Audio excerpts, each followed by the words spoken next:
Right, welcome back to the AM show. Let's do with the news review now, but let's start from what the papers are reporting this morning, beginning with the Daily Graphic. On the front page, Bandai seat create chaos in Parliament. And yesterday, if you watched Joy News, we brought you that coverage where you saw the minority and the majority side clash in Parliament. Minority vowing not to allow the House to proceed because of the decision by the Clerk to Parliament in writing that letter to the EC to notify the Electoral Commission of a vacancy with respect to the Pandai seat. And speaking to Kojo Ponkruma later on in the day, he says they have decided to withdraw cooperation in the House until that particular matter is resolved. Get details on page 3 of the paper. Now, Ghana loses $3 billion annually to corruption. That's according to the Showdown Commissioner. He says that this is through, leakages, tax evasion, people undercutting the system, and we're losing $3 billion annually. He says that that is not helping in the development that we want, and also reducing the chances of the youth to progress. So get details of that. Dr. Manibuame's funeral, Saturday, Sunday, this weekend. Get details there on page 11. At the back page, GIS assures safe, seamless Christmas travel. Get details of that there as well.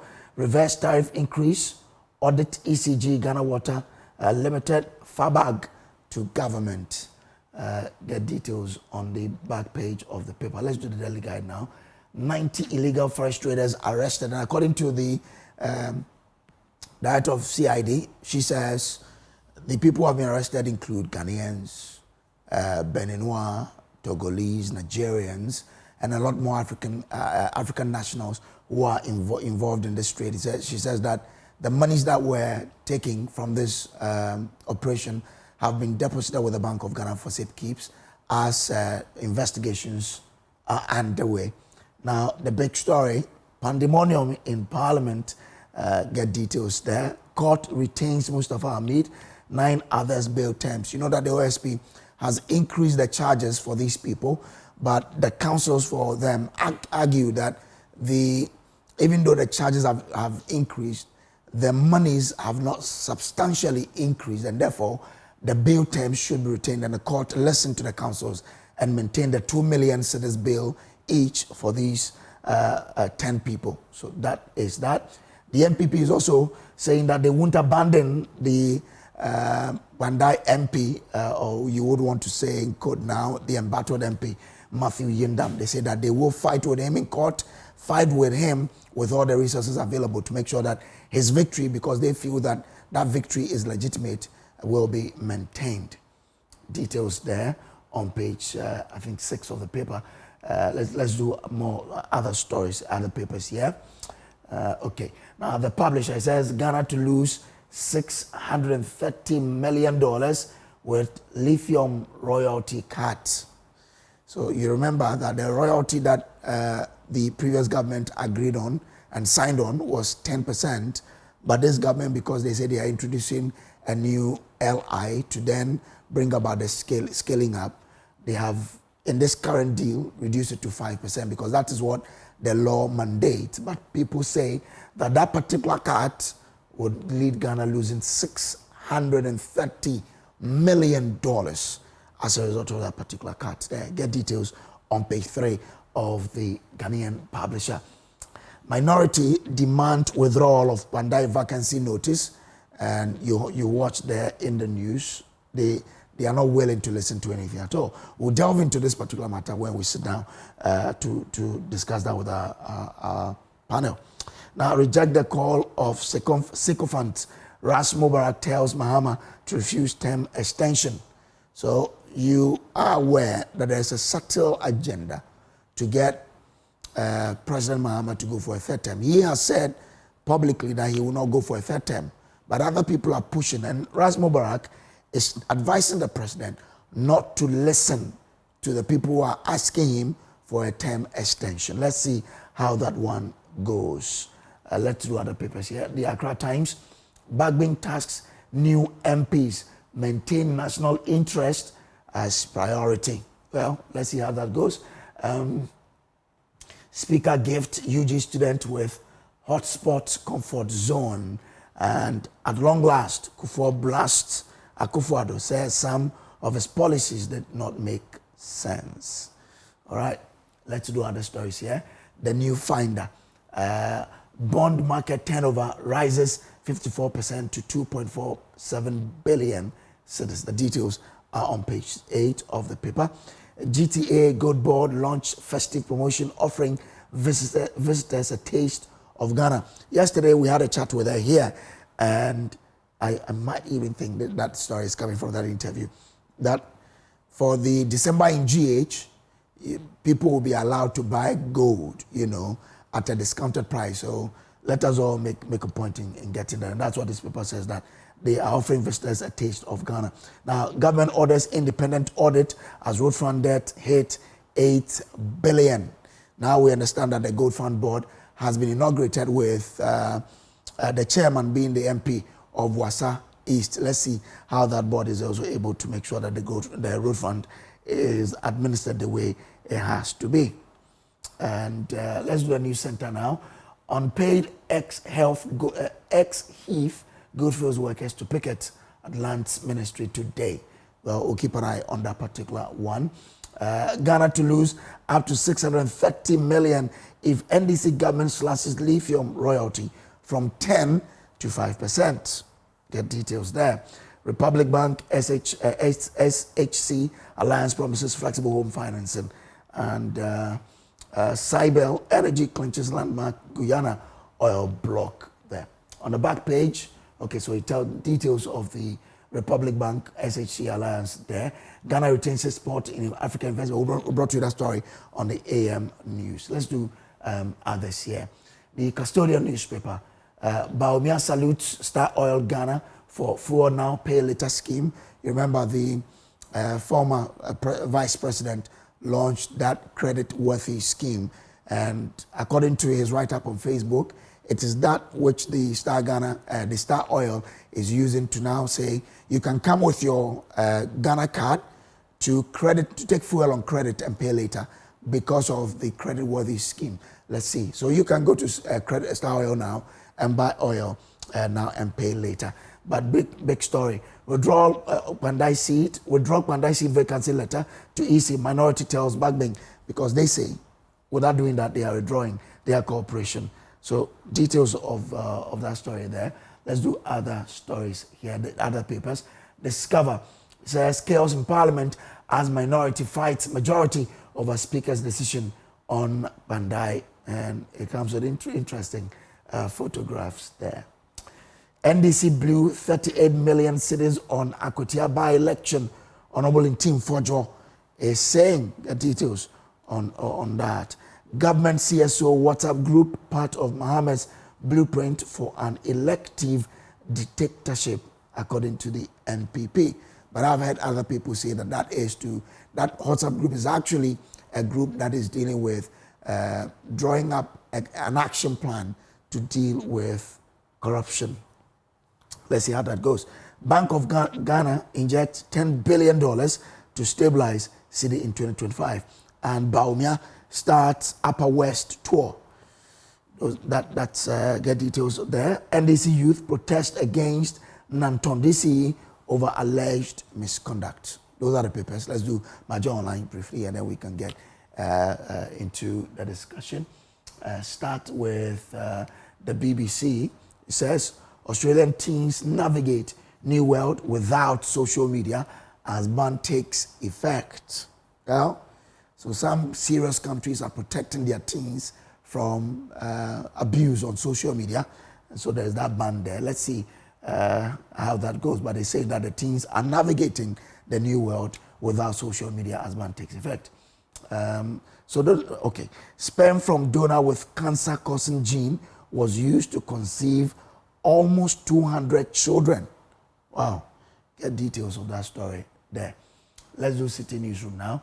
Mahama to receive Boko mediation report December 11. That's a communication that the Minister in charge of Government Communication released yesterday, announcing that December 11th will be the time government will receive that particular report from Otufo da Santene.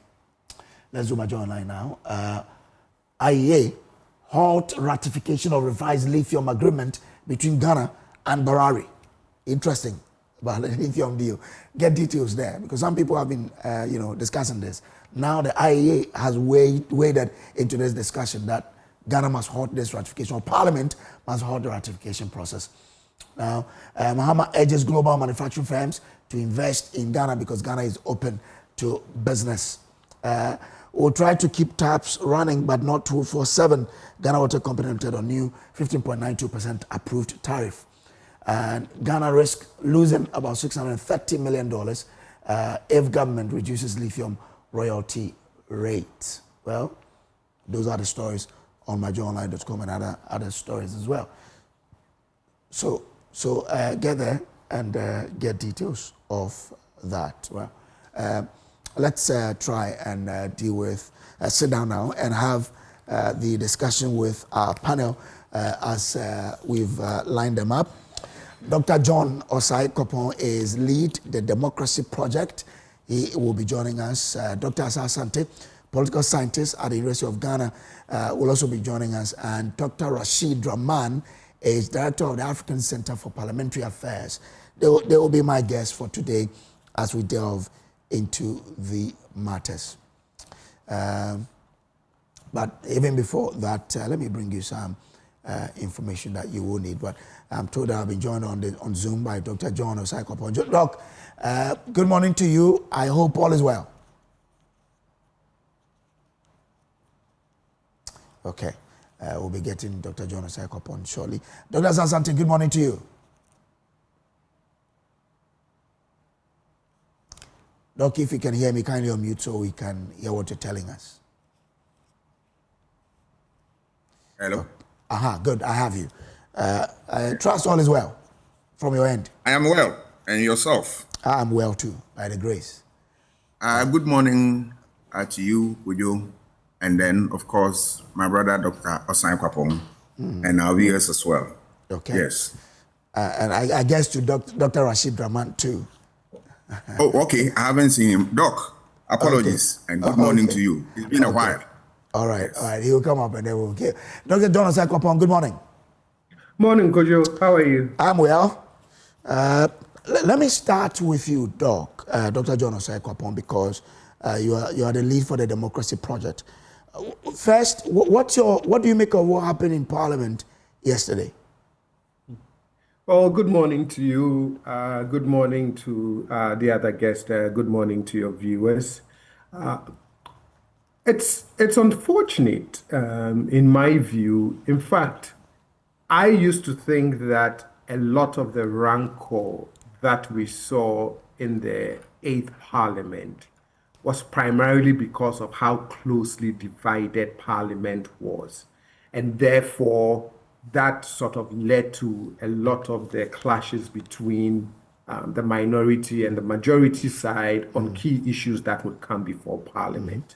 And so after the 2024 election, where Parliament was no longer that closely divided, I expected that we would move into a phase where the lessons of the 8th Parliament and a recognition that the rancor and some of the headbutting was not going to serve the institution well, that we would find ways to cooperate and conduct the business of the House.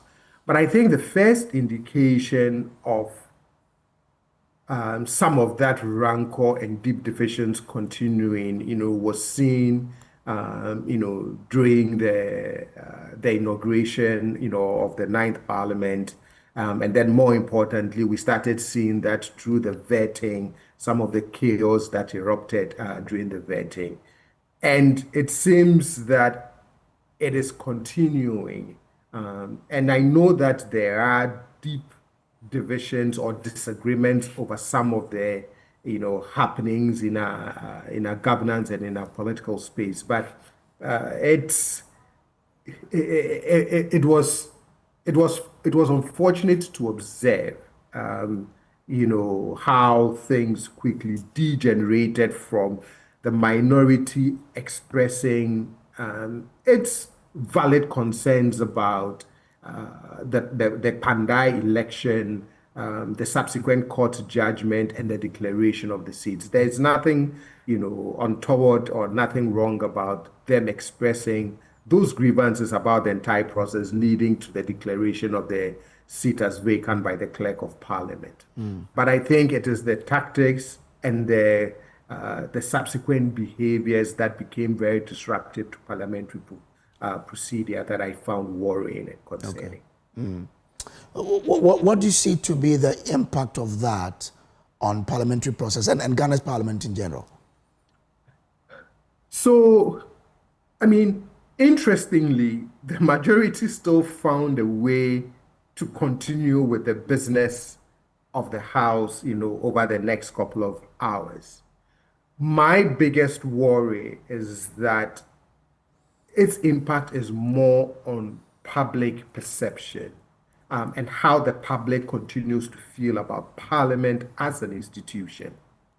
And so if you look at the Afrobarometer survey, for example, the rating, in terms of the evaluation of the performance of Parliament is at an all-time low.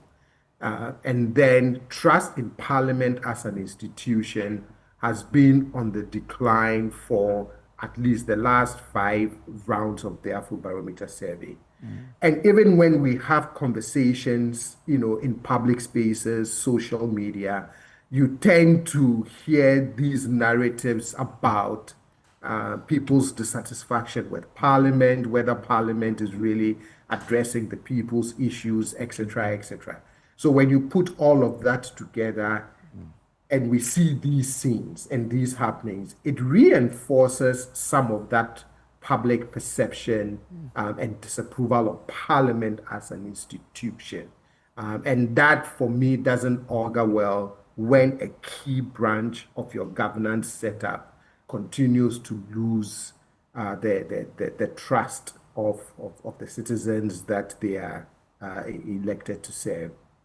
Okay, let me bring in Dr. Asa Asante here. Doc, I mean, when the issues were happening for you, how were you viewing it? Were you seeing it as though the minority trying to get their issues through, or you thought that, well, they could have had a better way to handle it? I'll go for the latter because there are always better ways of dealing with issues that confront us every day. And I thought that they would have taken that option that allows for decorum, that allows for, people, sober heads, if you like, to prevail. Yes, sometimes you don't get your way, but the tactics, as my brother, Dr. Sankwapong said, is where the trouble is, and that this creates bad spectacle for Parliament in the course of their work, because what we see and what we follow is not the best of the practice as we have seen in other jurisdictions. One would have thought that if they were not happy, they could go out and then find another way of also let the public know their grievance, make their case forcefully in Parliament and all that. There are so many ways, but this one, that noise, that attitude there and all that, for me, it's not the best. It doesn't help anything. So I believe that, yes, they have to rethink their strategy and then carry everybody along so that we, the public, who put them there, will be comfortable in what they are doing. I'm not against expressing. Would walking out have had the sort of impact they were looking for? Because they felt that, well, someone is trying to deal with them in a way that they thought was not right. So would walking out had got them to achieve the sort of objective that they had with what they did? If that would not help, there are so many ways. Is there also the possibility of going by emotion? Is there any possibility of going to court and all that? There are so many ways. But the noise, obviously, I'm not sure is the best. It doesn't help their cause. Okay. All right. And for me, that is where it's worrying. Remember that we are in very difficult times. Economy, yes, we have been a little bit free from the shackles and tentacles of the bad economic policies that we experience over the years and its effect on us. Now we want to right some of the wrongs and move on. Is that the way to go? Yes, much as you want to express yourself, you want to further your interests. Think about the general public and how we view you, how we also perceive what you are doing, and then weigh them and see which one is the best. Look at the scenes we are having now. It's more like a market situation or a conflict situation, but that is not the best. Time and again, you see the speaker coming out to come and apologize for some of these things. When will this apology end? Yes, the speaker will apologize, and then members will all come back to repeat what he is actually apologizing for. And then once you become consistent, nobody takes Parliament seriously. And I believe that they know the best things to do. Well, let me bring you in, Dr. John Osai-Koppel. Now, we have a copy of a search conducted at the Supreme Court, which indicates that the Parliament was aware of that certiorari application. If that is the case, was it right for the clerk to then go ahead to notify the Electoral Commission when the party is seeking to quash that particular decision by the Tamale High Court at the Supreme Court? So, and this is a question I was asking a colleague and friend yesterday, because I'm not a legal person, so I sometimes get confused when, for example, I see that there's a particular decision, someone has gone to court to file a stay of an execution of that decision or judgment, but some way, somehow, that decision is continuing. I've seen that with, let's say, something against an EC, or even in private matters. And so I'm not sure what happens when someone files, a stay of execution, right? Does it automatically then stops that decision until it is resolved? So legally, if that is the case, right, that, as you said, a search showing that the matter was pending some final resolution by the Supreme Court, then I would think that the Clerk of Parliament should have held off in notifying the EC of the vacancy of the Pandai seat, and then saying that, look, the seat is vacant, which then triggers an EC response of beginning the process of organizing the rerun. But again, I would need more legal education on what happens once a stay of execution is filed. Does that stop whatever decision needs to be executed until the courts have fully resolved it? And that is where the knowledge, my knowledge gap exists. But again, if really one has to wait for a final judicial resolution to that stay of execution, then I would say that the Clerk of Parliament should have waited for all of those issues to be resolved before triggering the process of a rerun by notifying the EC that the seat is vacant. When the minority knows that what they know, that the Parliament is aware of that particular decision or that particular process at the Supreme Court, but still goes ahead to notify the EC, will you have a different perspective in terms of how they reacted in Parliament, because they will feel that someone is trying to do them in, even though Parliament is aware of the processes at the Supreme Court? I still won't have a different view of their reaction. Their reaction in terms of the disruptive behavior that was exhibited in Parliament. I mean, I accept their valid concerns and the issues they raised, and it all seemed to start, quote unquote, very nicely in terms of a reading of their statement. I can't remember the particular MP, who sort of, spoke as part of the proceeding. So yesterday it was Anodom Prede, the chief whip of the minority. Exactly. And so making that forceful case and statement on the floor of Parliament, for me, was very appropriate. And that is the route that I would have taken. I think where I, disagree with the minority is then the subsequent action of being disruptive in Parliament. Those are something. So, I mean, okay, I'll come back to you, but let me bring in the majority leader of Ghana's Parliament, Mahama Yarga, who's joined us on the phone. Grateful to you, sir, for joining us. I mean, yesterday the minority wanted the House not to, to have to rescind that particular letter that has been taken to the EC. What was the difficulty in the House doing that? Hello? Hello, Mr. Yarga, can you hear me, sir? I can hear you. I just wanted to find out from you on education.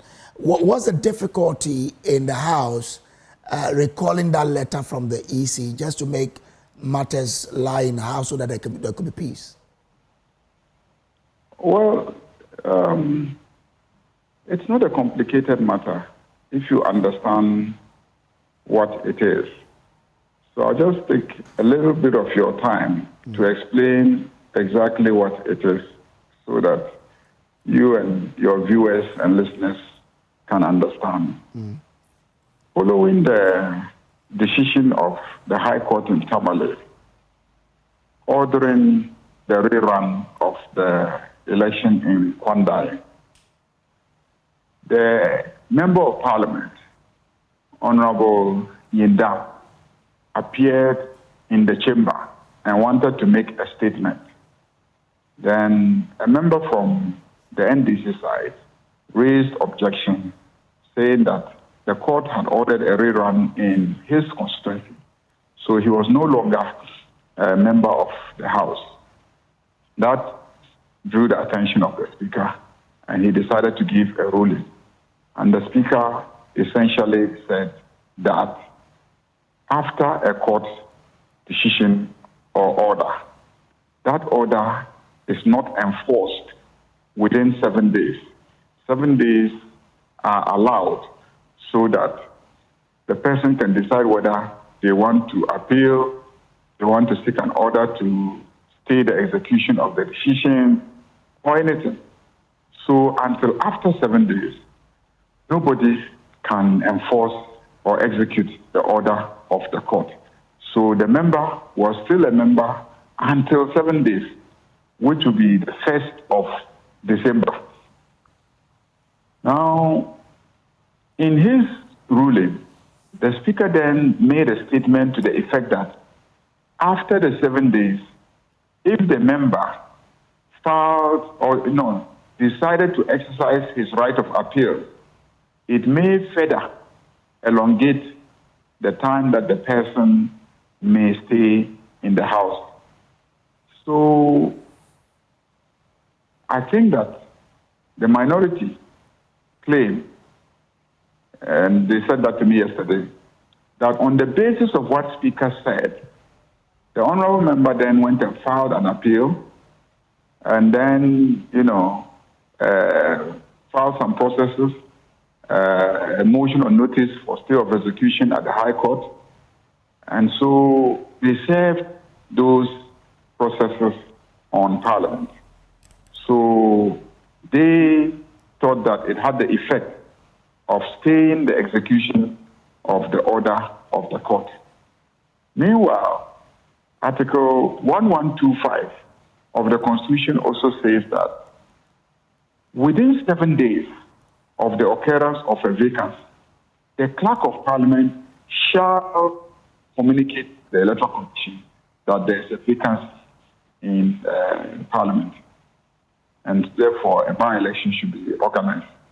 Now, acting on the ruling of the Speaker and also the law, which is captured in CI 19, that's the Court of Appeal rules, the Clerk of Parliament waited for the first 7 days to run its course.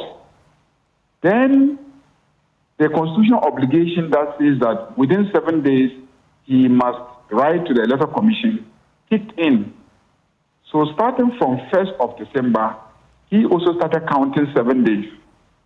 And on the 4th of December, he decided to write to the Electoral Commission to inform the Electoral Commission that there is a vacancy in Parliament, and therefore they should go ahead and figure Article 1125 and 6. So the minority heard about the communication to the Electoral Commission. So they came yesterday in the morning, made a statement, an urgent statement. Our rules permit for urgent statements, and raised the issue and called for the withdrawal of the letter. I was not in the chamber when they raised the issue. I arrived and saw that they had made a statement. Then a member from my side, Honorable Dafemako, was on his feet to comment on the statement, which we are all also permitted to do. Then they obstructed and said they will not allow a comment on the matter. When Speaker tried to restore order, the first Deputy Speaker, they ignored him. So first Deputy Speaker took a short, suspension. And I then invited them to join me in the Speaker's office so that we can discuss the matter. They refused to come, and later on sent one of their colleagues, Honorable Habib, to come and then find out why we're inviting them. So we're inviting you so that we can resolve this issue. You've raised an issue, and it has to be commented on. That is our practice. In the comment, you will also get to hear the other side of the story. Because you are claiming that what the clerk did is illegal, it offends a ruling of the Speaker. Let us all comment on it so that you will see whether indeed it is legal or illegal and whether it is offensive in terms of the ruling of the Speaker. And they said no. They will not allow the majority to comment on it. I said, but that cannot happen. You as a minority cannot make a statement and say the majority cannot comment. It's not fair. That was the issue yesterday. It had nothing to do with whether a by-election would happen in Pandai or not. It was just the decision of the minority that they will not allow the majority to make a comment on a matter that they had raised. So it doesn't happen in a democracy where you, a minority, will raise an issue on the floor and say the majority should not be allowed to comment. Then you are who? And that was the issue. So if you watch the proceedings, you will find out that each time that the speakers try to give the majority side an opportunity to comment on what they have said, they will get up and then they will be unruly and then banging tables and then shouting, saying irrelevant things and just being, obstructionist in their approach, thinking that they will lure my side to be angry and then, be chaotic and then render the situation in the House impossible to conduct government business. But we restrained ourselves and said, as for speaking, we will speak. The matter you are afraid of having discussed in public will be discussed in public. Because if it is discussed in public, you will see clearly that you don't have a case. You are just being obstructionist. And so it is a simple matter. It's a simple matter. The issue is whether or not the clerk was right in writing the letter. The clerk is clearly right in writing the letter because the CI 132 says that when the court gives a decision or an order, you cannot, by filing a process in court, have the decision of the court stayed. No. You must obtain a specific order from the court staying the execution of its decision. This is what the issue was. And today, this morning, they are to move their motion for stay of execution at the High Court.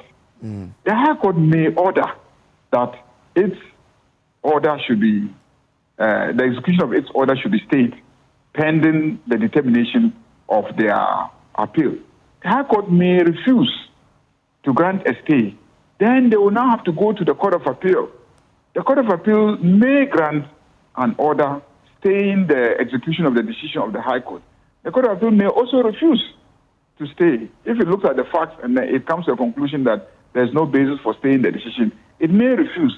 But in the meantime, the timeline set by the Constitution must be respected by the various actors.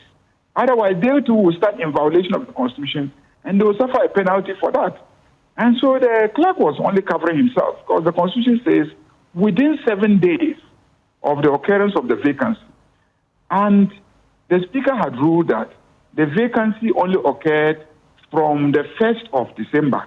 So he counted from there, and in the middle, he wrote the letter because he did not have a specific court order staying the execution of the decision of the High Court in Tamale.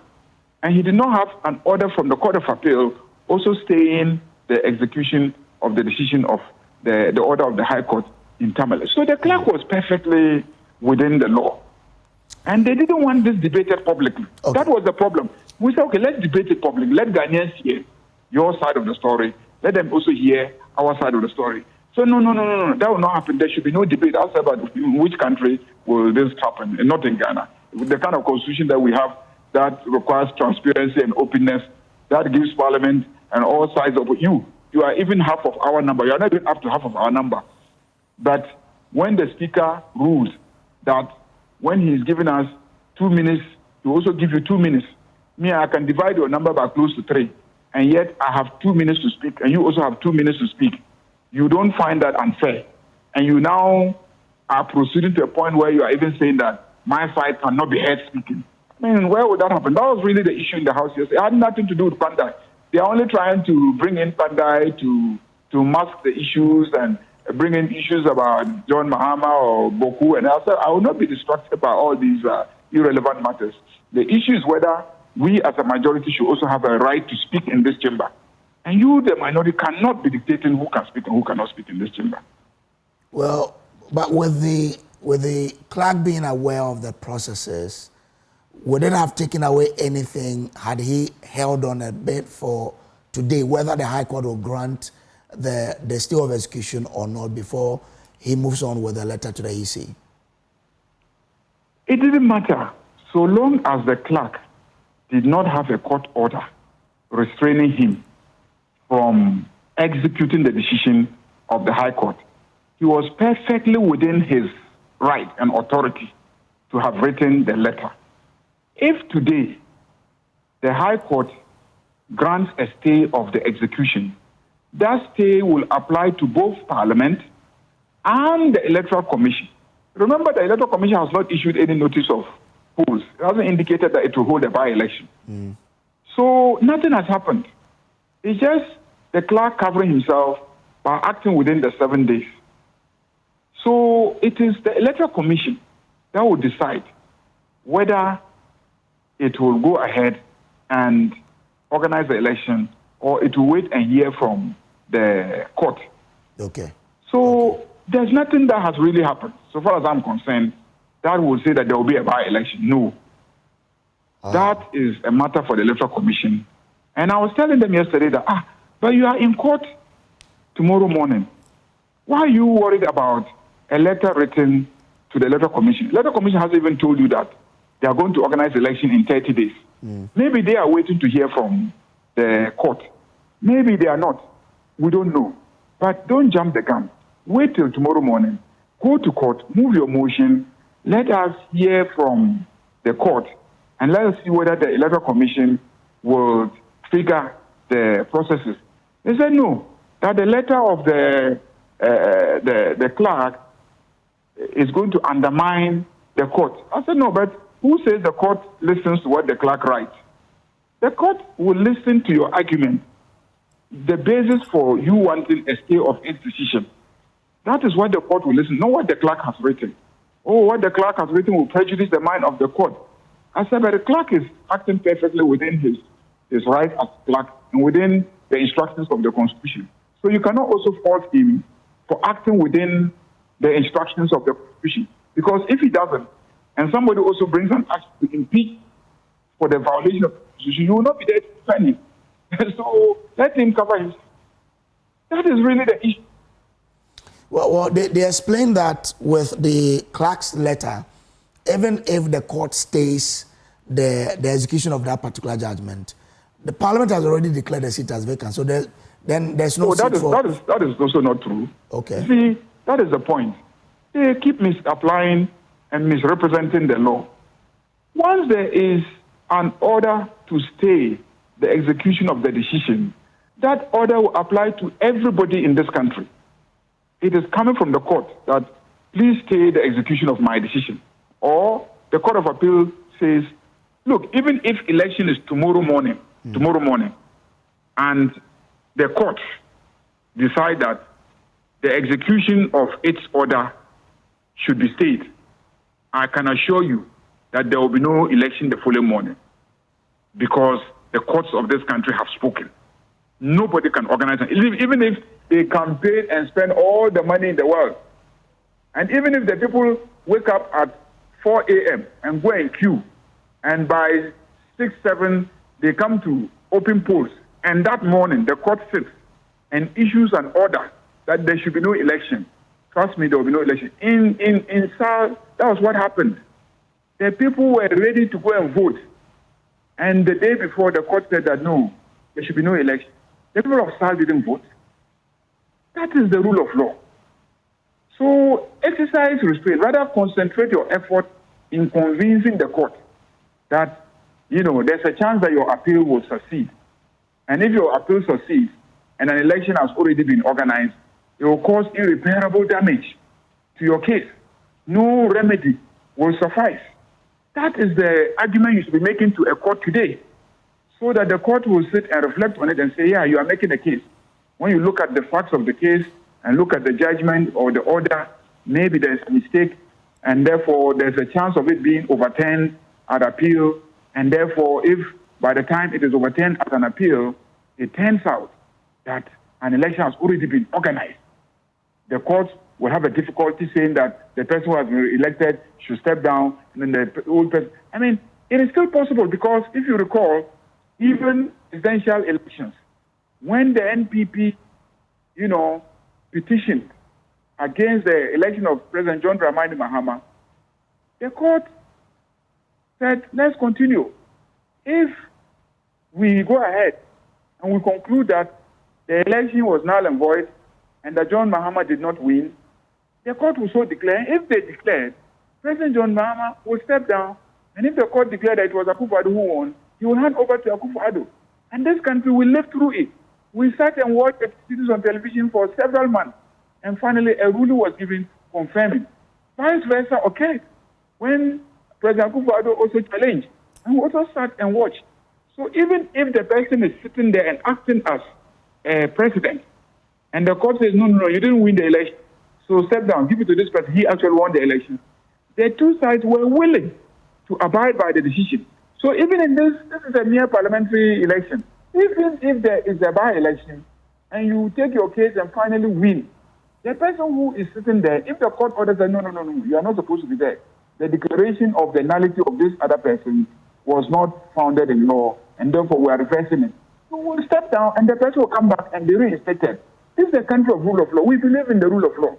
We don't believe in coming to the chamber and being cowardly and wearing face masks and being rowdy so the Ghanaians will not identify you as the ones, being rowdy. If you have the courage of conviction of what you are doing and you are convinced that you are right, why are you wearing face masks and disrupting parliamentary proceedings? This is clearly very shameful, very, very shameful, that you will wear face masks and come into the chamber as faceless people and be rowdy and disrupting the proceedings of the House. If you have courage, come and face the public and do what you are doing. Well, the minority yesterday told us that they are withdrawing their cooperation What will happen in the House today?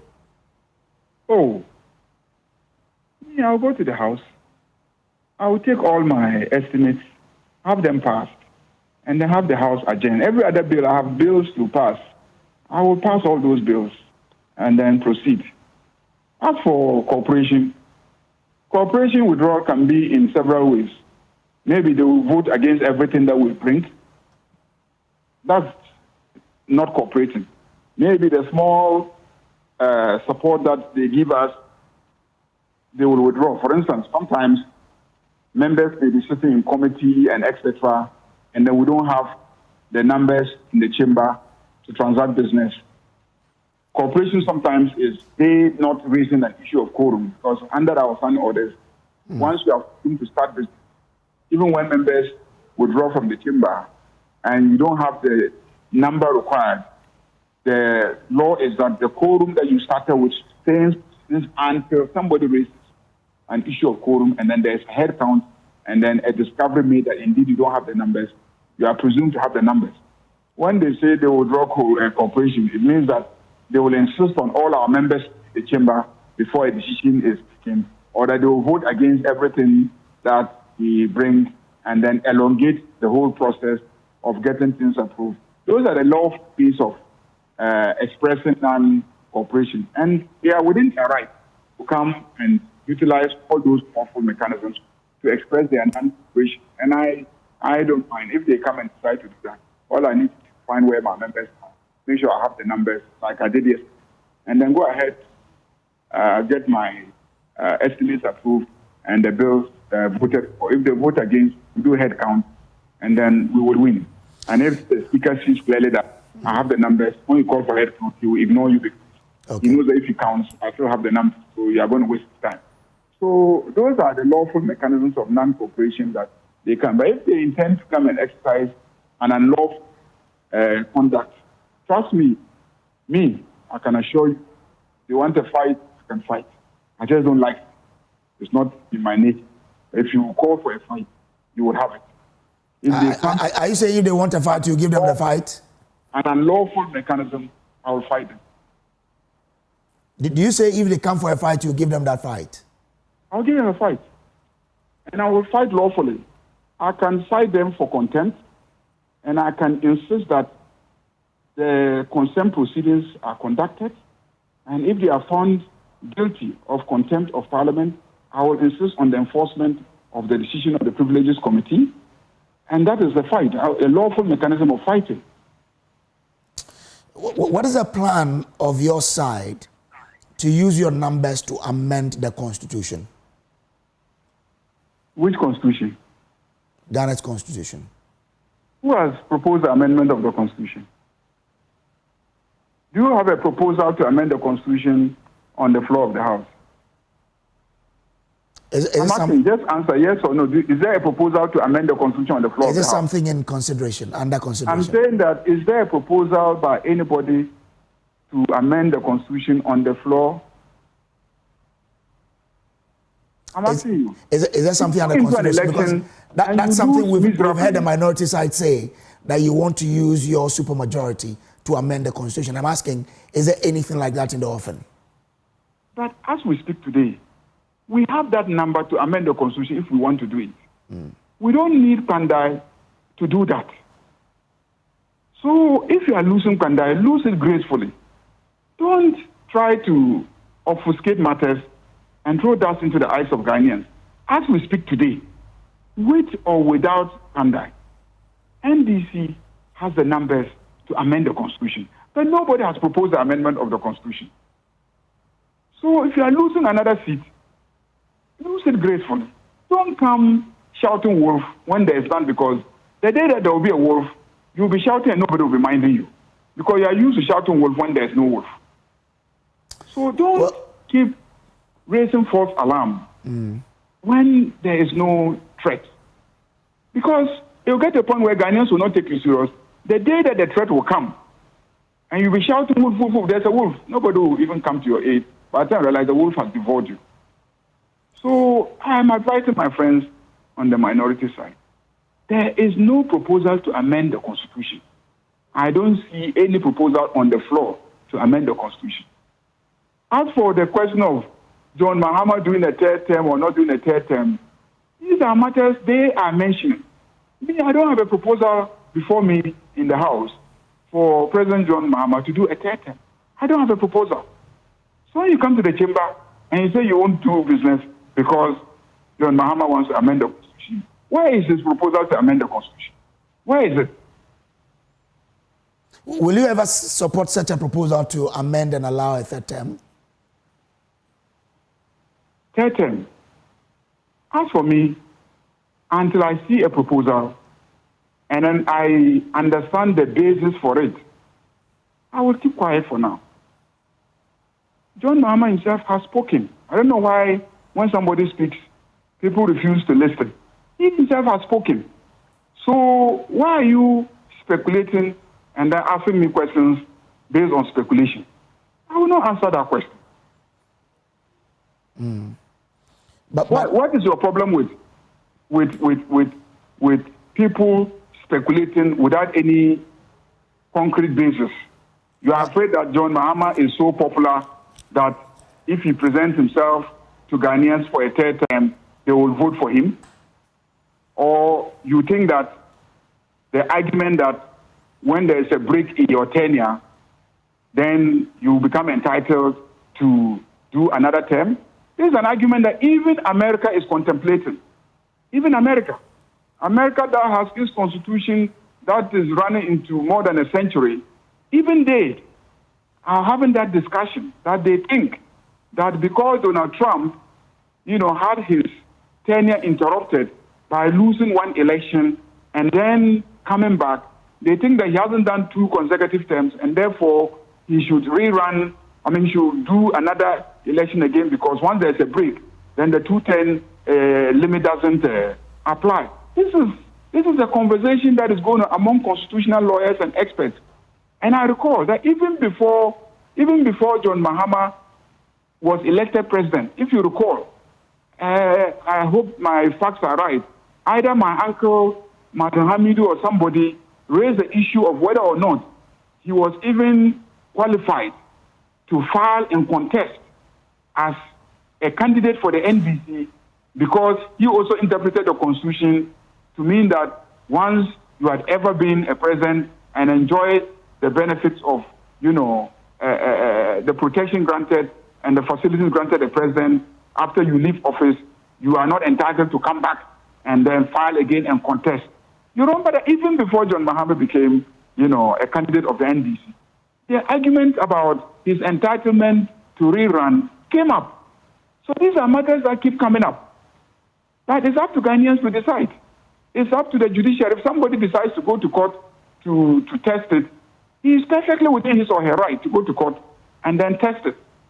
If the court interprets it to give John Mahama a right to contest a third term or to run the election again on the basis that their view is that the Constitution says 2 consecutive terms, and then they find the jurisprudence to support what they are saying, and Ghanaians get convinced about it, don't forget that whether you are running 1 term, 2 terms, 3 terms, 10 terms, at the end of the day, it is a Ghanaian electorate who will queue and decide whether you should be a president or not. You can go and amend the Constitution and say anything. When you present yourself to Ghanaians, they will tell you whether they support your decision to amend the Constitution and whether they support you continuing as their president. So the general electorate and the general population is the final bulwark against any attempt to undermine the Constitution. Because you're not going to amend the Constitution to say that you have a right to remain as president without the people voting to determine whether you should be president or not. So even if Parliament fails the people, the voter is sitting there waiting for you. If the voter is convinced that you should stay as president or that they think that what Parliament did satisfies them, who are you today to say you are questioning the process? It's a debate that is going on.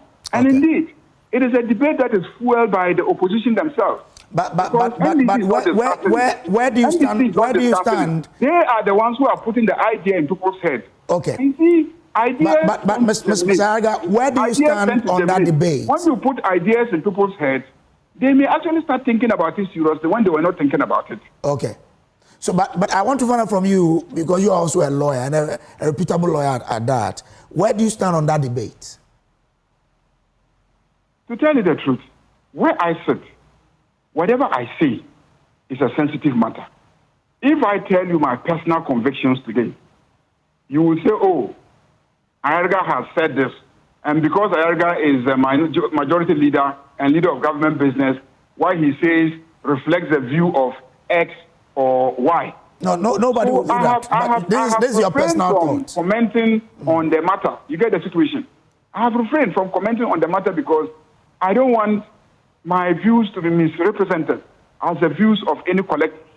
So I honestly have stayed away from commenting on the matter. But if we are not going to quote you to say this is what you mean, but we're only going to be educated by your thought, where do you stand? For me, there are a number of things. One, if you come up with an idea, the idea has to be tested on the basis of the legal for legitimacy. What processes of amendment will allow a candidate like John Mahama to run again? Is it a referendum? Is it just a simple amendment of the Constitution by the use of 2/3? Is it a definition of the Constitution and what it says via a Supreme Court interpretation of the relevant clause to say it means this if you don't understand? What is the process for legitimizing that request?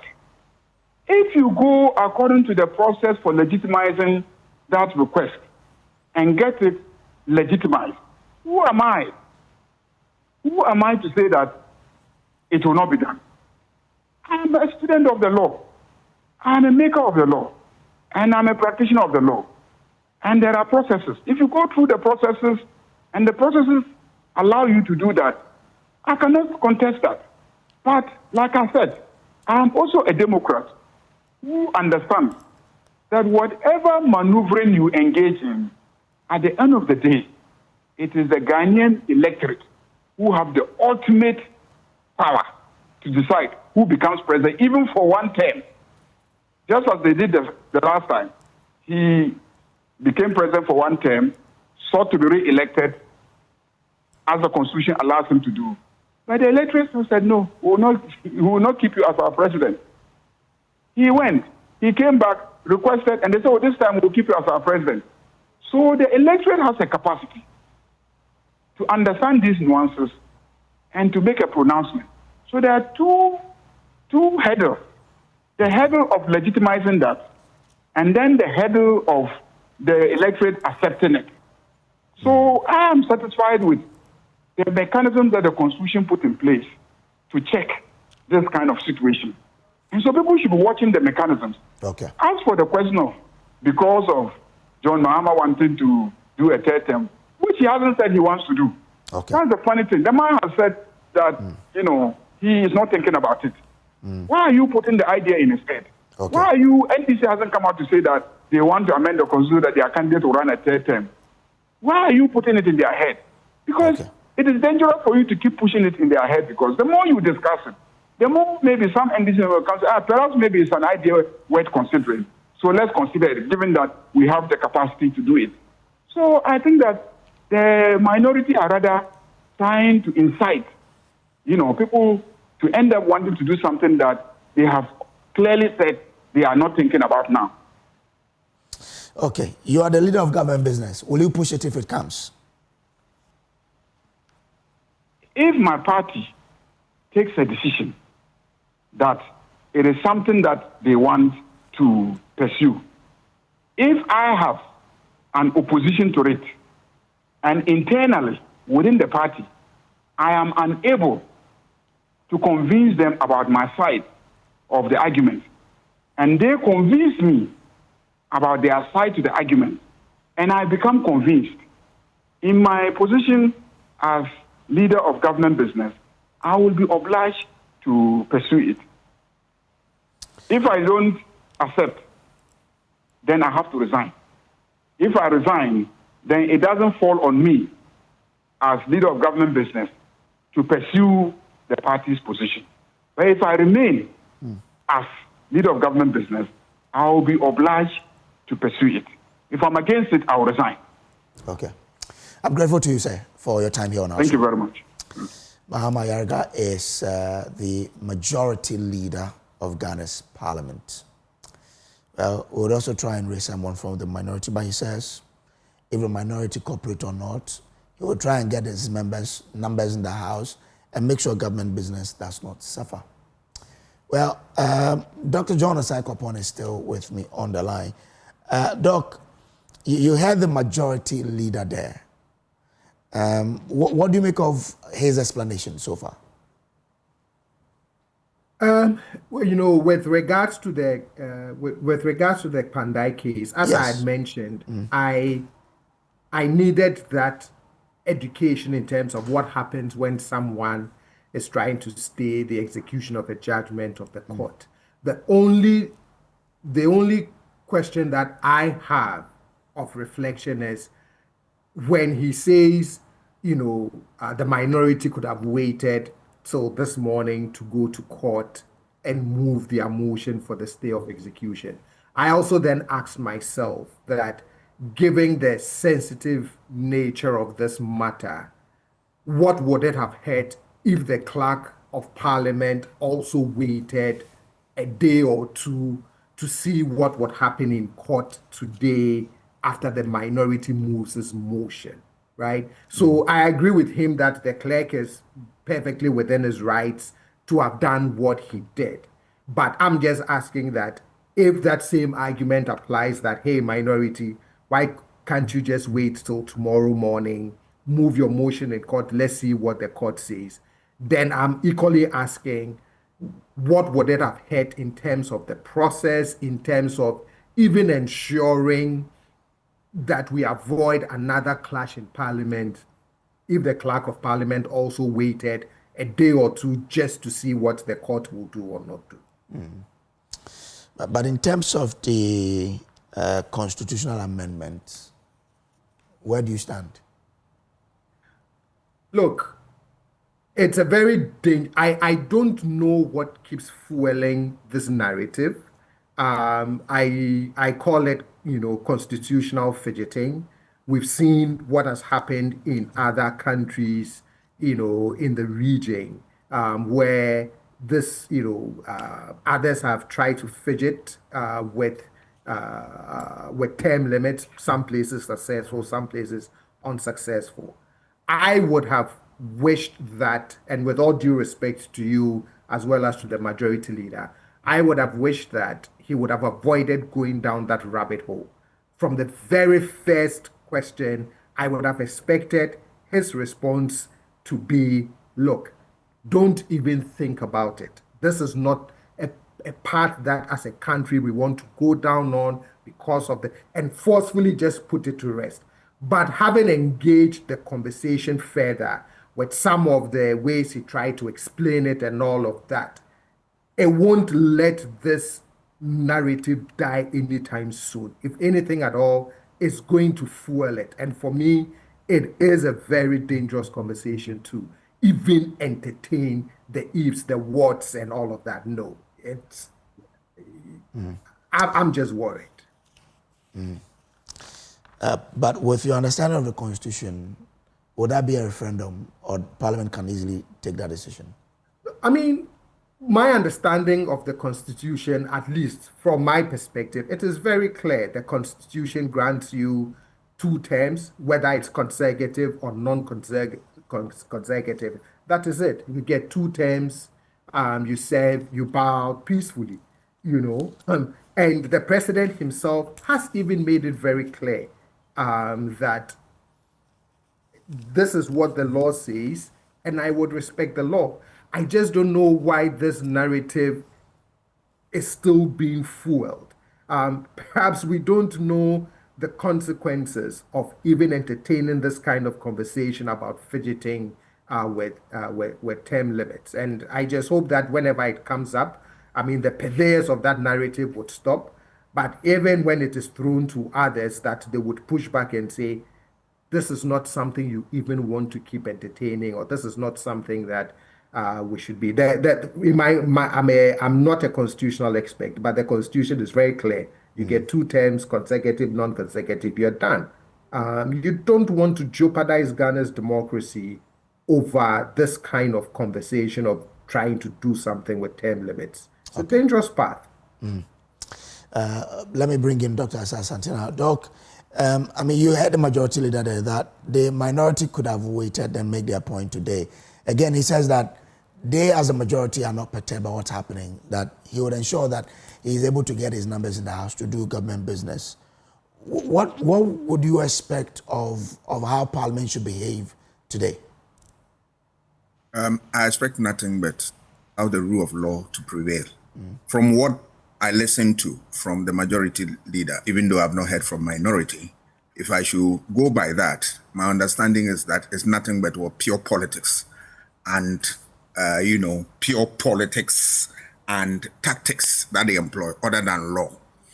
Because you see, whatever decision that they took in Parliament, if the court pronounces today otherwise or contrary to what they are saying, that of the decision of the court will remain the same.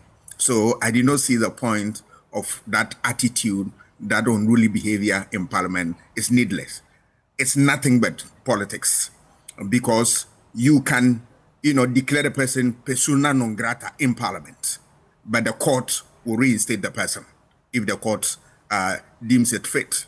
So that is my position on that. I believe that, look, all these things are unnecessary, very, very unnecessary on the part of, if I listen to a majority leader and listen well, my understanding is that it becomes nothing but what? Political decision other than legal decisions. Because you can do whatever the court says something contrary to what you are doing, it becomes the law of the land. In terms of what has happened, do you think we are normalizing confrontations in the House? Oh, obviously, if you look at, the numbers in Parliament, from the word go, Parliament stands as what? In terms of opposition, Parliament is weak because the minority can do the best, but the majority will have what? Their way because of the numbers. And once you have Parliament like that, every time you see majority bulldozing their way through using their numbers. You can't help it. That is the situation on the ground. So if we really, as a society, want to make the best use of the numbers in Parliament for the best of our people, then there must be cooperation, there must be consensus, and there must be the decision to work together to ensure the survival of government business and, by extension, satisfaction of our interests. But it's something that I also touch on is the position that the discussion that you extended to third term limits and all that. And I am fully against any idea, however small it may be, from any quarter, with a day increase in the tenure of the presidency of Mr. Mahama. No, I don't want to know, and I don't want to hear that. As a student of democracy, we have seen from the sub-region, from Africa, the difficulties that countries which have tinkered with their constitution to change it to suit the whims and caprices of their leaders for a third term, the trouble they brought to them. We don't want that. And I believe that John Mahama is too sharp, too intelligent, and too experienced to entertain this. For me, and for now, what I want to, avert my mind to is the fact that, look, it's nothing but conjecturing, that people are conjecturing. Because Mahama himself has said that he's not interested. And that is, for me, the end of the road. I'll be surprised that Mahama will come back one day and say that, yes, the good people said I should come back and I'm for it. Even if the people say so, I'll be so much surprised. And I believe that the NDC will not dare to move this country into a third term, because nobody is going to sit down for a third term to happen in this country. We will use all the legal means to scuttle all those attempts and all that.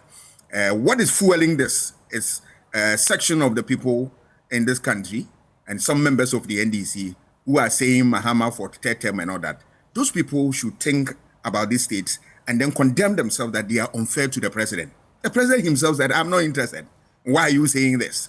They don't know that the wisdom behind the framers of this constitution and how they develop it and say that, look, it doesn't matter who you are. You can be the Plato or Aristotle with Socrates, with all type of ideas that, are very legitimate and strong, but you cannot go beyond 2 terms. For now, let us stay that course.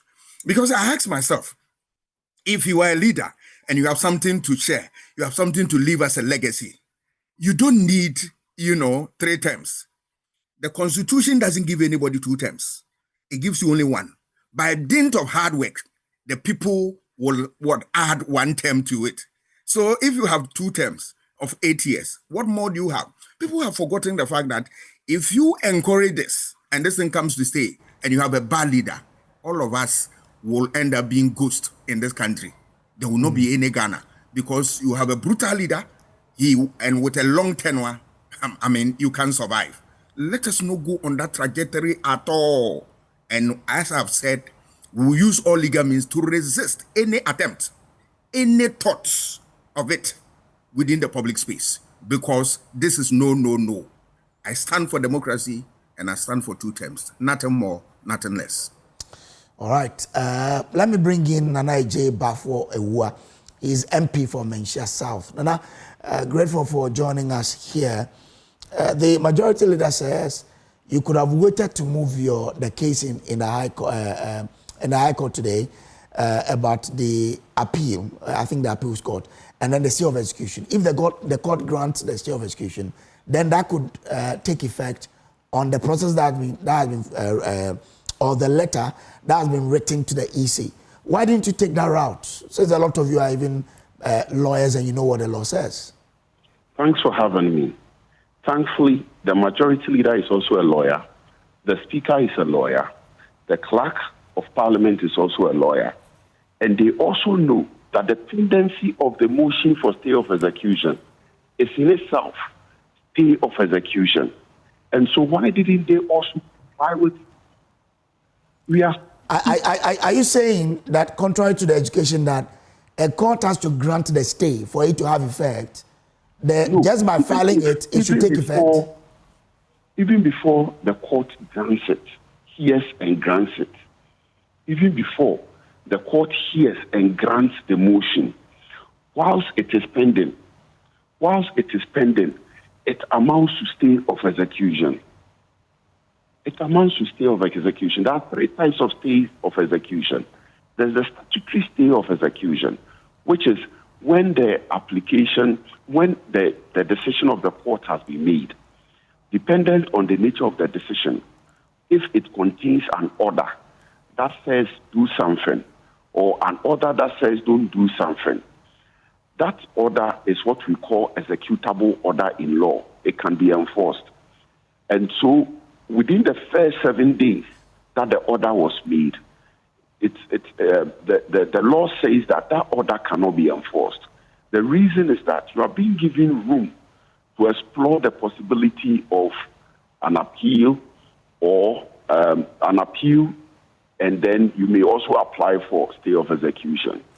When you do that, right, so for that period, nobody can enforce the judgment. When the 7 days expire,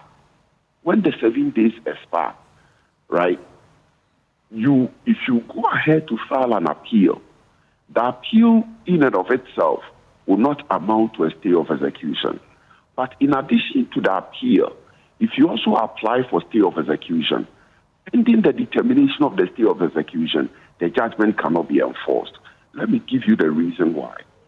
If I apply for stay of execution and you are allowed to go and enforce the judgment, right, wouldn't the stay of execution become redundant? the motion, the pending motion, the motion which is yet to be heard, if it is allowed, if the judgment is allowed to be enforced, the motion for stay of execution will become redundant. Indeed, there will be no need for there will be no need for the practice or the procedure whereby a party is allowed to file an application for stay of execution. So the principle is that stay execution while the application is pending, so that the court will determine whether it is necessary to stay execution or not. And so even in practice, once you file stay of execution, you make a copy available to your client, who is deemed to be the judgment debtor, so that if anybody by mistake decides to come to the premises to enforce the judgment, the person would then show a copy of the application to the court officials, in this case, the bailiffs, to stop them from executing the judgment. And that's why, in this case, a copy of the judgment, a copy of the motion for stay of execution was served on the clerk. In our country, the way justice is dispensed with, justice is dispensed by an act of parliament. Justice is dispensed by what you call statute, which is an act of parliament, and other written laws, or case law, right, or practice and procedure of the courts, or the acceptable practice. And so this is acceptable practice, and it forms part of the laws of this country, and it's been complied with. And so why did the speaker and the clerk... Sorry to cut in, but if you say this is acceptable practice, which authority is giving this back into this practice that just by filing a stay of execution it stays it? It is trite. It is trite. Okay. It is a trite provision. It's a trite aspect of our law. It is trite. It is trite. Everybody knows this. And so the speaker knows in his ruling, when the first issued up last week, he acknowledged his ruling. And so why did he just depart from this? In fact, this is not the time Parliament counted it of this kind. In the Isaac book, the Iowa West State, long time ago, Isaac book and Miss Rebecca Alu, I forgot her name, very recently, pardon me. The same happened in the Jack I keep losing you at some point. Maybe you can reposition. Can you hear me? Yes, I can you hear me? Yes. Yeah. Okay. In the Jatikwe case, Mr. Agbontakwe, Right Honorable Speaker, was the Speaker. His ruling is part of the records of Parliament. How do we explain that the Jatikwe case, Mr. Speaker, will apply one set of rules, but in Honorable Hindam's case, Mr. Stagbin, Right Honorable Speaker, is going to apply different set of rules. How do we explain ourselves? Hello? Honorable, I don't know where you're standing, but... Is it better now? Is it better? Yeah, when you say it is better, is it better? It becomes better, but when you start making your point, then it keeps tripping. So please, guide me along the line. Okay. So why is it that Jatikwe's different set of rules were applied, but in Honorable Yindam's case, another set of rules are being applied by the same Right Honorable Speaker? Why is it that Mr. Mahama Ayariga, the majority leader, defended the Jatikwe's position, but in Honorable Yindam's position, he thinks that something else should be done? You see, what we are experiencing is leadership that lacks principle. And when a country is led by people who lack principle, what happened yesterday is what would happen. You understand? Don't forget, very respectfully, even though we are in leadership, we are also human. We have blood running through us. When we see an injustice, we see it. When we go through an injustice, we feel the pain. It happened to Ernest what Ernest went through in Parliament, none of you perhaps may have appreciated it. On the day when there was an order for his arrest, the first person that said he cannot participate in parliamentary proceedings is the majority leader. It was the majority leader, even though the necessary procedure under the rules of Parliament have not been complied with. And so they choose which law they want to comply with and which law they don't want to comply with, which is what is giving people apprehension that if indeed you are choosing and picking which laws to comply with in this country, what else can't you not do? What else can't you do? Okay. You mentioned that the Speaker had two different rulings in the two cases. What was his ruling in the Jachikwesin case? That is different. In the Jachikwesin case, he said that once there is stay of execution pending, he should not be removed from the House, even though there was a valid and enforceable judgment of a court. But today he's saying that irrespective of the pendency of the motion for stay of execution, he has declared the seat vacant. Everybody, Jachikwesin's record is there. It's known. Indeed, the Speaker himself has he has spoken from two sides of his mouth in this matter. Just last year, that the motion for stay of execution, it amounts to stay. So why? For own ruling. So no how you. I'm losing you again. Well, I said that no matter how you want to look at this, it doesn't sound well. The fact is that when you have a speaker like Honorable and Right Honorable and Babbitt sitting in the seat, somebody who has seen all in the parliamentary history of the country, particularly the corporate politics, his experience that is look, his exposure should rather be tightened up, better. It's not talk. It's not just talk. You see, when pocket you're making a very good point, but I'm struggling. I'm really struggling. Can you hear me? Is it better? It's better now. Okay. When your actions, when there's a clear dissonance between your actions and your words, it can be worrisome. It can be worrisome. You see, we cannot grow. If we are not growing, then it should be worrisome. From the second Parliament of the Fourth Republic, one of the tools of the opposition was boycott or walkout of Parliament, if you recall.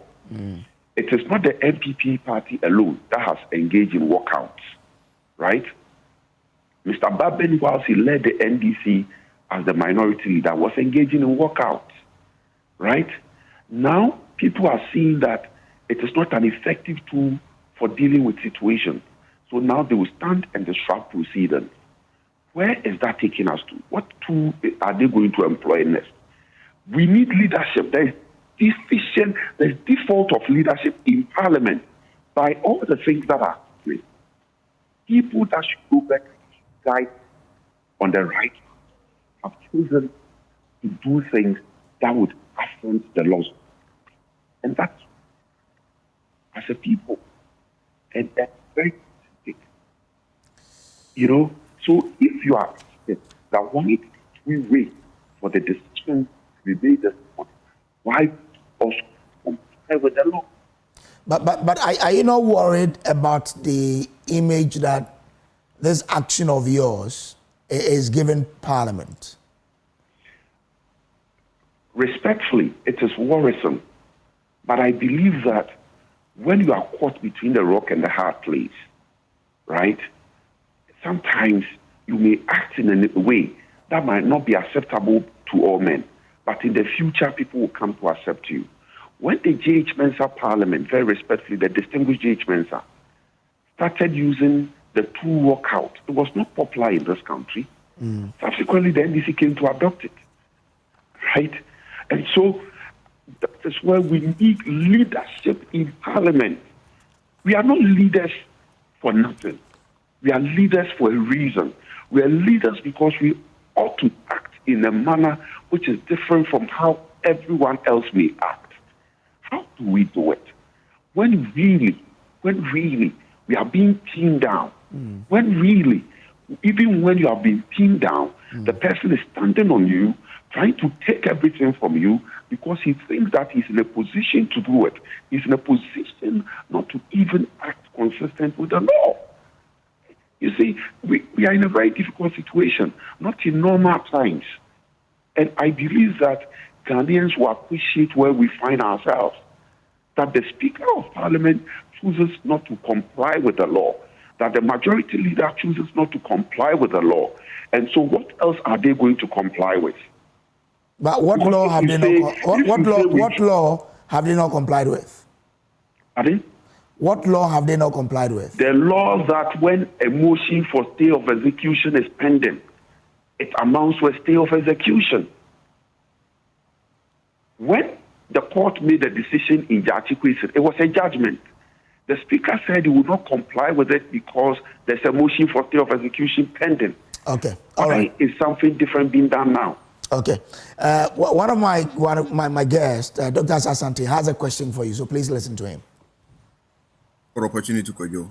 Honorable, good morning, Mr. Ua. Good morning, Mr. Ua, I have 3 simple questions for you. 1, what problem would this have created if we had waited to today for the court to make a pronouncement on this?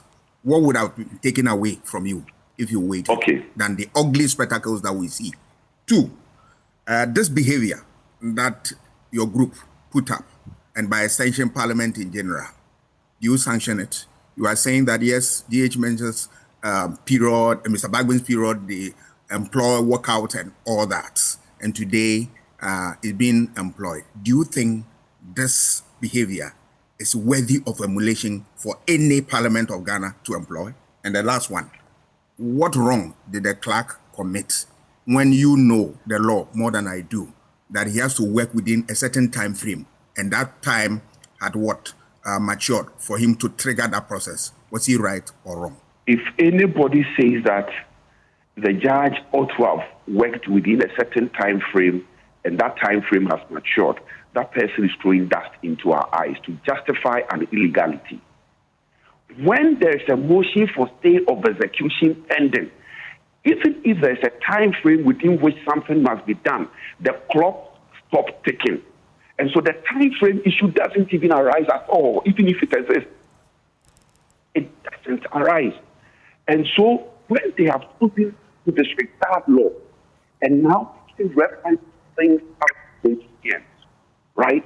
What else do you comply with? What else do they comply with? When you have already written to the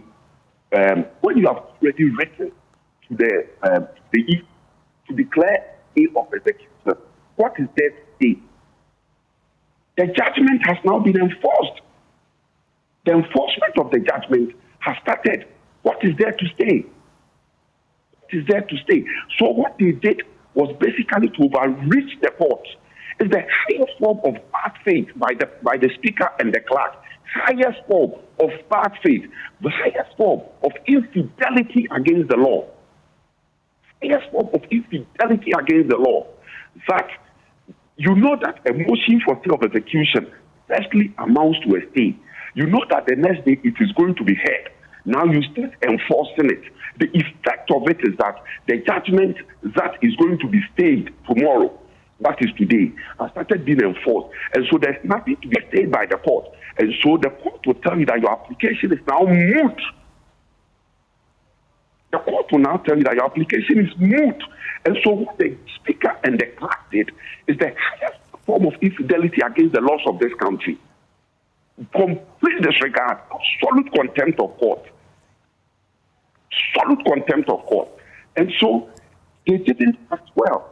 And so I believe that my answer answers your 2 questions. My brother, nobody is justifying what we did yesterday. You can appreciate our frustration when people have chosen not to pay fidelity to the law. What else would they do?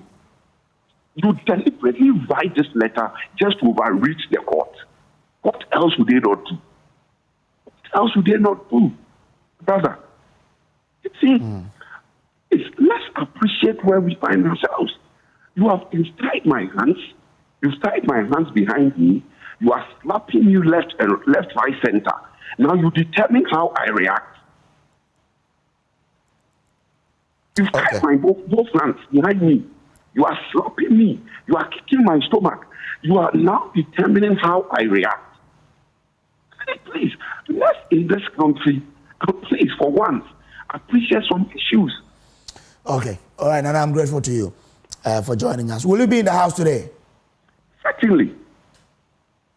Will you still obstruct government business? My brother, we've cooperated with the majority. Do you know that? But you said you've withdrawn your cooperation. Wait, my brother, perhaps all of you might not know what we have done. We have stretched ourselves for them. We have made it possible for them to do things, even procedural breaches. Perhaps that is why they are doing what they are doing as today. We have allowed them to waive procedural bottlenecks to fast track some of the things they have to do. For instance, they are vetting of ministers. We've done so many things to help them. Perhaps that is why they are doing what they are doing now. But the majority leader says with your cooperation or not, they have numbers to get business done, so they are not perfect. But they wouldn't have been able to waive certain procedural stages. They would have had to go do everything by the book. For instance, we cooperated with them, right, to ensure that President Mahama appointed his ministers in record time. Without our cooperation, irrespective of their numbers, they wouldn't have been able to do it. Well, that's in the past. He says that now, with or without you, he'll make sure he passes his bills and whatever that he has to pass today. That tells you the kind of political machoism that he's taking upon himself. He's now gotten to the point where he thinks that with the numbers, they are God. And so they can create human beings. They can change man from man to woman. You see, politics is about concessions. It's about compromises. When you start being a macho man, clearly it doesn't help in nation building. Where we are not in normal times. You see, Cote d'Ivoire, when Alassane Ouattara decided that they were removing the term limit in Cote d'Ivoire, it wasn't a one-day event too. They started like this. Then gradually he realized that there was no teeth in the mouth of people. And then he said, keep the term. Believe that an event that let's remove the term limit.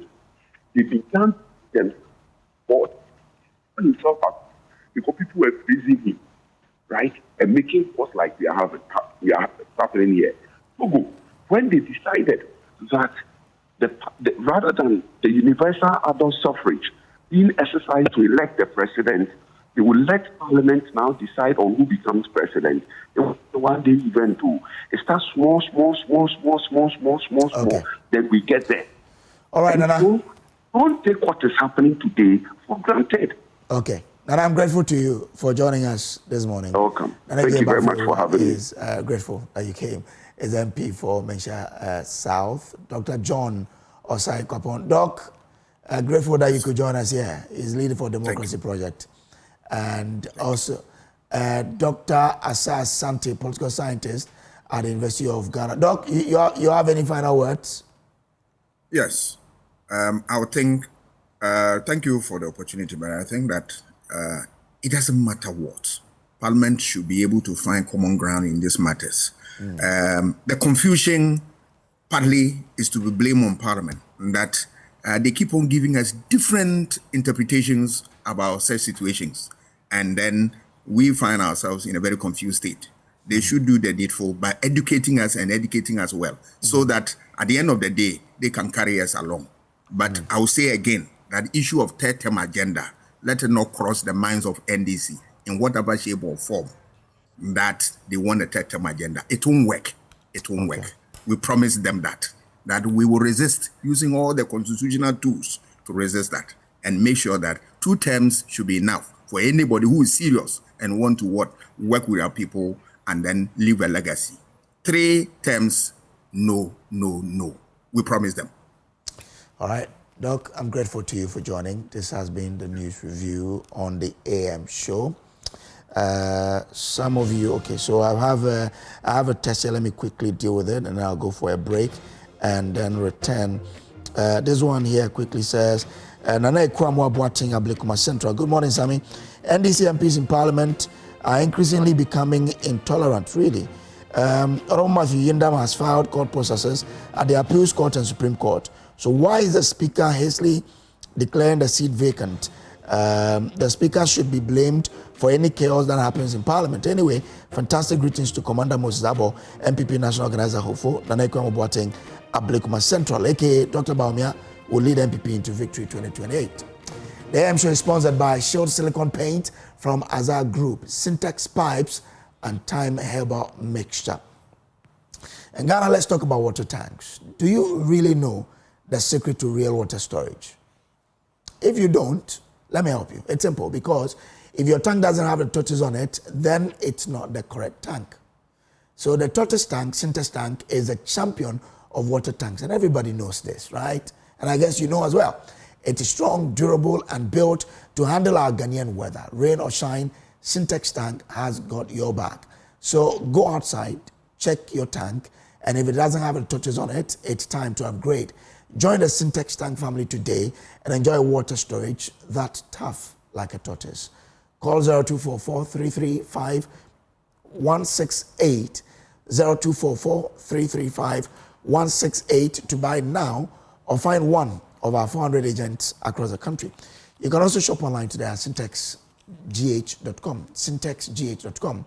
Syntax tank, strong, tough. Now, Time Herbal Mixture is suitable for the treatment of malaria fever, loss of appetite, general body pains, rashes, general well-being, and they're also suitable to be used by individuals of all genders. For bulk purchase, contact all herbal and pharmacy shops or call 0244 41 76 69. 0244 41 76 69. We'll take a break. We'll be back with more. Please do stay.